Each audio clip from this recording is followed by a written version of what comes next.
കോടതി നടപടികൾ പൂർത്തിയാക്കിയതിനു ശേഷം അന്വേഷണത്തിന് നേതൃത്വം നൽകിയ ഉദ്യോഗസ്ഥർ അതോടൊപ്പം പ്രോസിക്യൂഷനെ നയിച്ച പ്രോസിക്യൂഷന് വേണ്ടി കോടതിയിൽ ഹാജരായ സീനിയർ അഭിഭാഷകൻ സുനിൽകുമാർ ഉൾപ്പെടെയുള്ളവർ പുറത്തേക്കെത്തുന്നു. അല്പസമയത്തിനകം അവരുടെ പ്രതികരണമുണ്ടാകും. എന്താണ് പറയാനുള്ളതെന്ന് നമുക്ക് കേൾക്കാം.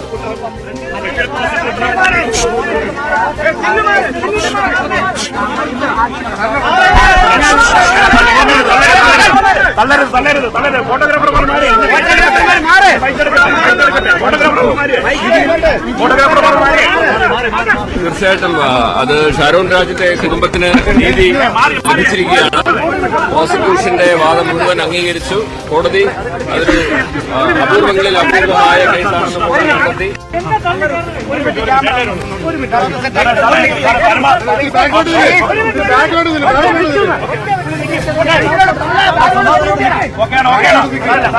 പ്രോസിക്യൂഷന്റെ ആവശ്യം അംഗീകരിച്ചിരിക്കുന്നു. വധശിക്ഷ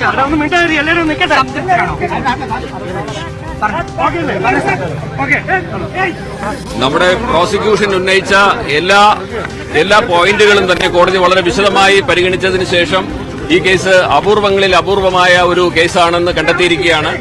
അതിനാൽ ഒന്നാം പ്രതിക്ക് വധശിക്ഷ തന്നെ വിധിച്ചിരിക്കുകയാണ്. അതുകൂടാതെ അതിനോടൊപ്പം 2 ലക്ഷം രൂപ പിഴശിക്ഷയും വിധിച്ചിട്ടുണ്ട്.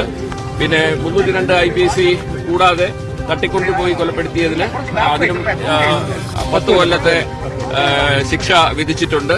കൂടാതെ അതിന് 1 ലാഖിന്റെ ഫൈൻ എമൗണ്ടും വിധിച്ചിട്ടുണ്ട്. പിന്നെ 328 അതായത് വിഷം കൊടുത്തതിന് 5 വർഷത്തെ തടവ് ശിക്ഷയും 50,000 റുപ്പീസ് അത് ഫൈനും ഇമ്പോസ് ചെയ്തിട്ടുണ്ട്. പിന്നെ 2 വർഷത്തെ തടവ് ശിക്ഷയാണ് ഈ 203 അതായത് പോലീസിനെ അന്വേഷണത്തിൽ തെറ്റിദ്ധരിപ്പിച്ചത്. അപ്പൊ ഇതെല്ലാം തന്നെ A3 3 വർഷത്തെ തടവ് ശിക്ഷയാണ്, 50,000 രൂപയുടെ പിഴ ശിക്ഷയും. അപ്പം